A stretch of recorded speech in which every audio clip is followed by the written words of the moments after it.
તો મિત્રો આપણે આવ્યા છે વડોદરા કારેલીબાગ વિસ્તારમાં આવેલ મેન્ટલ હોસ્પિટલમાં કે જ્યાં માનસિક રોગોની સારવાર થાય છે।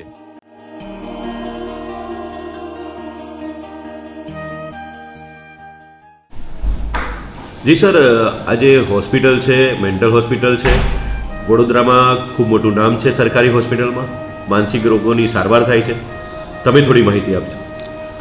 અત્રેની માનસિક આરોગ્યની હોસ્પિટલ વડોદરા ખાતે દરરોજ ઓપીડી ચલાવવામાં આવે છે। સવારના 9 વાગ્યાથી સાંજના 7 વાગ્યા સુધી કોન્સ્ટન્ટ ચલાવીએ છીએ।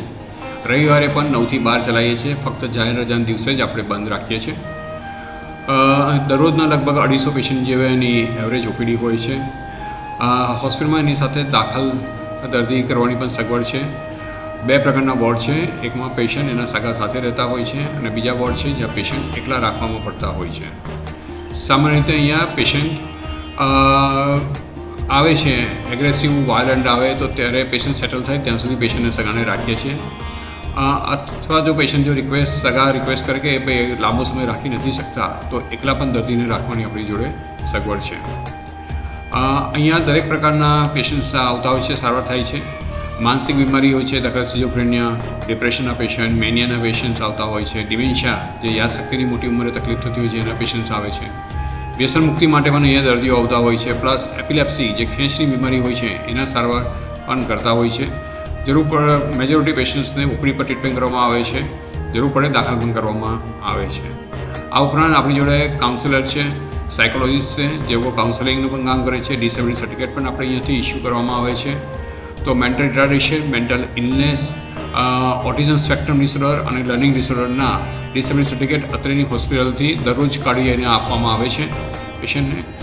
અહીંયા માનસિક બીમાર દર્દીઓ હોય એના માટે આયુષ્યમાન કાર્ડ કાઢી આપવાની પણ સગવડ છે, તો એનો પણ દર્દીઓ લાભ ઘણો લે છે। આ ઉપરાંત હોસ્પિટલ તરફથી સ્ટેટ હોમ ફોર વુમન જેને નારી શિક્ષણ ગૃહ કહે છે, હોમ ફોર MR છે જે મંદબુદ્ધિવાળાનું ગૃહ છે, રિકવર મેન્ટલી ઇલ પેશન્ટ હોમ અને બેગર હોમ છે, ત્યાં મધર ટેરેસા હોમ છે, અપના ઘર છે, તો ત્યાં પણ રેગ્યુલરલી દર 15 દિવસે ત્યાં હોસ્પિટલના સાયકાટ્રિસ્ટ વિઝિટ કરે છે અને ત્યાં પણના દર્દીઓને પણ સારવાર આપવામાં આવે છે। આ ઉપરાંત અહીંયા ટીચિંગ એક્ટિવિટી પણ કરવામાં આવે છે। અહીંથી લગભગ 40 જેવી નર્સિંગ કોલેજના સ્ટુડન્ટ્સનું અહીંયા પોસ્ટિંગ થતું હોય છે।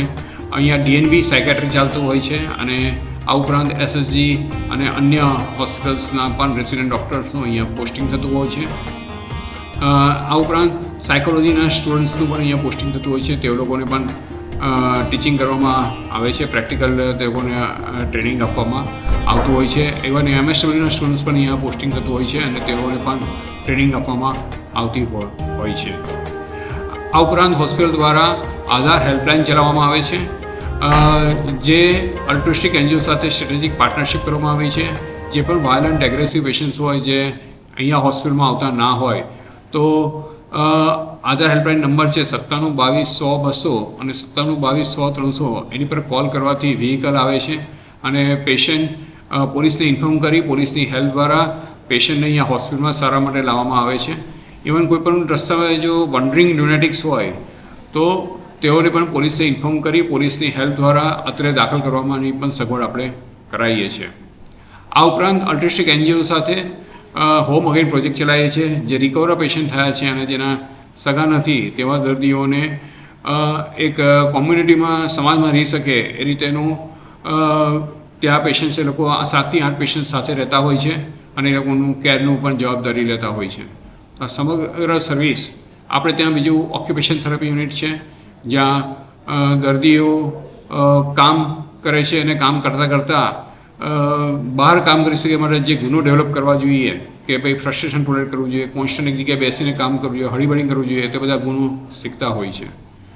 સ્કિલ ટ્રેનિંગ પણ ચલાવાય છે કે જ્યાં પેશન્ટ્સ ના દર્દીઓને કોમ્યુનિકેશન કેવી રીતે કરવું એ પણ એમને શીખવાડવામાં આવતું હોય છે અને પ્લે થેરાપી દ્વારા તેઓના વર્તન સુધરે તે માટેના પ્રયત્ન કરવામાં આવતા હોય છે। જી, શું નામ આપનું સર? ડૉક્ટર રાકેશ શાહ, અધિક્ષક માનસિક આરોગ્યની હોસ્પિટલ વડોદરા। એકચ્યુઅલી આ ડિપાર્ટમેન્ટ સ્કિલ ટ્રેનિંગ સેન્ટર છે એ સોશિયલ રિહેબિલિટેશન એટલે સામાજિક પુનર્વસન માટેનું કેન્દ્ર છે મેન્ટલ હોસ્પિટલમાં। એટલે અહીંયા આગળ દર્દીઓને વોર્ડમાંથી લાવવામાં આવે છે અને એક ટાઈમ ટેબલ પ્રમાણે એમને 9 થી 5 અમારી પાસે જે સાયકેટ્રિસ્ટ અને એમના દ્વારા જે અમે લોકો મળીને બનાવ્યું છે એ પ્રમાણે એમને અમે પ્રવૃત્તિ કરાવીએ છીએ. અને કેટલા પેશન્ટ રોજના હોય છે? અહીંયા રોજના એવરેજ 35 થી 40 પેશન્ટ્સ હોય છે, મેલ અને ફિમેલ બંને થઈ. તો એ પેશન્ટ દ્વારા શું શું કામગીરી કરવામાં આવે છે સ્કિલને લઈને? અહીંયા આગળ અમે એવી પ્રવૃત્તિ કરાવીએ છીએ જેનાથી એ લોકોની સ્કિલ્સ, એટલે સાયકેટ્રીમાં સ્કિલ્સ એટલે એ બિહેવિયર ચેન્જ માટે હોય છે કે જેનાથી પેશન્ટ્સ એ લોકોના બિહેવિયર નોર્મલ થઈ શકે અને પાછા કુટુંબમાં જઈને આપણી સોસાયટીમાં રહી શકે. એટલે મેઇનલી આપણે એવું માનીએ છીએ કે આપણે બધા સામાજિક પ્રાણી છે, એવી રીતે દર્દીઓને બી કાયમ આપણે મેન્ટલ હોસ્પિટલમાં નથી રાખવાના. એટલે દવાથી જ્યારે પેશન્ટ શાંત થાય, કોઓપરેટિવ હોય, નોન વાયલન્ટ થઈ જાય ત્યારે પેશન્ટ્સ અહીં રિફર થાય અને અમારો પ્રયત્નો એવો જ રહે છે બધી અલગ અલગ પ્રવૃત્તિ દ્વારા કે એ લોકો ઘરે જઈને પાછા રહે અને એમના કુટુંબ જોડે એક અભિન્ન અંગ થઈને રહે. એકચ્યુઅલી મેં કીધું એમ કે વોર્ડમાં સૌ પ્રથમ જ્યારે દાખલ થાય પછી પેશન્ટ્સને કેમિકલી એટલે કે દવાના ઇન્જેક્શન દ્વારા સ્ટેબલ થાય. એટલે અહીં જે પેશન્ટ્સ આવે છે એ કોઓપરેટિવ હોય છે, એટલે એવું બોલ્યા કરે એવું ઓછું બને. પણ આ બધા જે પેશન્ટ્સમાં અહીંયા સ્કિલ ટ્રેનિંગ સેન્ટરમાં આવે છે એ આપણે કહીએ એ કરે છે. એટલે મારી પાસે એવા પેશન્ટ્સ આવતા હોય છે કે જેમને ઘણીવાર બોલતા નથી, કોમ્યુનિકેશન સ્કિલ એમની ડેવલપ કરવાની જરૂર પડે, કાં તો પેશન્ટ્સ બહુ એન્શિયસ હોય એટલે ફર કરે, કશામાં એ લોકોનું ધ્યાન ના રહે, તો એમાં કોન્સન્ટ્રેશન માટે અમે એમની જોડે અલગ એક્ટિવિટીઝ કરાવીએ છીએ. પેશન્ટ બહુ ગુસ્સો કરતા હોય તો ઘરે ગુસ્સો કરીને આવ્યા હોય એવી હિસ્ટ્રી હોય તો એંગર મેનેજમેન્ટ માટે એ લોકોને શું કરવું. પછી ઘણીવાર દર્દીઓ કેવું હોય કે ઘરે દવા નથી લેતા બિકોઝ આ લાઈફ ટાઈમ મેડિસિન્સ મોસ્ટલી લેવી પડતી હોય છે. તો એમાં અમે મોટિવેશન કરીએ કે ભાઈ મેડિસિન્સ લેવાની જરૂર છે. હા, એ પેશન્ટ્સને મગજમાં ઉતારવું પડે કે ભાઈ તમને માનસિક બીમારી છે તો તમે દવા લેશો તો ઘરે રહી શકશો. એટલે આ બધું અલગ અલગ એ લોકોના ઇન્ડિવિજ્યુઅલિટી પ્રમાણે અમે એ લોકોને અલગ અલગ રીતે સમજાવીએ છીએ અને પ્રવૃત્તિ કરાવીએ છીએ. જે પેશન્ટ આવે છે એને કેટલા દિવસ આ તમે અહીંયા બોલાવો છો? એટલે આ સબ્જેક્ટિવ છે. મોસ્ટલી પેશન્ટ્સ જ્યારે વોર્ડમાંથી અહીં ટ્રાન્સફર થાય, ઘણા પેશન્ટ્સ અઠવાડિયા 10 દિવસમાં સારા થાય તો પછી એમને મોટિવેટ કરીએ. અહીંયાથી આગળ બીજું ડિપાર્ટમેન્ટ છે ઓક્યુપેશનલ થેરાપી સેન્ટર, એ વોકેશનલ રિહેબિલિટેશન સેન્ટર છે, એટલે અહીંથી ત્યાં રિફર થાય. અધરવાઇઝ પેશન્ટ અહીંયા જ સારા થાય તો એ લોકોની રજા થતી હોય તો ડિસ્ચાર્જ ઘરે જતા રહે. અદરવાઇઝ ત્રીજો તબક્કામાં કે પેશન્ટ્સ અહીં જ કાયમ ના હોય તો અહીંયા જ રહે, પણ એ લોકોને એક એક્ટિવિટી રહે, બિઝી રહે છે, એવી રીતે છે. શું નામ આપનું? મારું નામ ડૉક્ટર અંકિતા પટેલ. તો મિત્રો, અત્યારે આ જે મેન્ટલ હોસ્પિટલ છે તેમાં આ ઓપન વોર્ડ છે.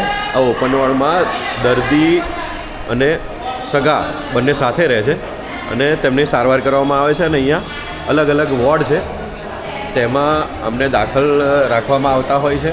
એક વોર્ડમાં 2 થી 3 પેશન્ટ હોય છે અને પેશન્ટ સાથે સગા પણ સાથે રહેતા હોય છે. આપ જુઓ, આ વોર્ડ છે. આ રીતે વોર્ડમાં દાખલ કરવામાં આવતા હોય છે. આ મેન્ટલ હોસ્પિટલનો જે ઓપન વોર્ડ કહેવાય કે જ્યાં પેશન્ટ અને સગા બંને સાથે અહીંયા હોય છે. આપણે વોર્ડમાં તમને બતાવીશ કે જો આ રીતે આ વોર્ડ છે. વોર્ડની અંદર આ રીતે સગા અને પેશન્ટ બંને સાથે અહીંયા રાખવામાં આવતા હોય છે. તો મિત્રો, અત્યારે આપ જોઈ રહ્યા છો કે અત્યારે ફિમેલ વોર્ડ મેન્ટલ હોસ્પિટલમાં આપણે લોકો આવી ગયા છે. આપ જુઓ કે અત્યારે આ ફિમેલ વોર્ડ છે ને અત્યારે જમવાનું અત્યારે ચાલી રહ્યું છે.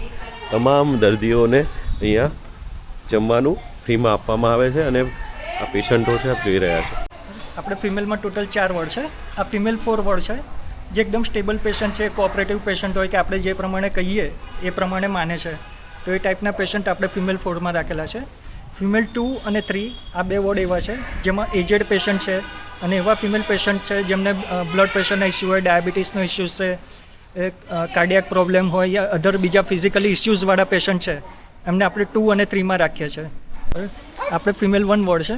આ વોર્ડમાં આપણે એવા પેશન્ટ રાખેલા છે જે ટ્રિગર છે કે ક્યારે બી એક્સાઇટ થઈ શકે અને અનનોન જે રસ્તે રખડતા મળેલા છે એ આપણે આ વોર્ડમાં રાખેલા છે પેશન્ટને.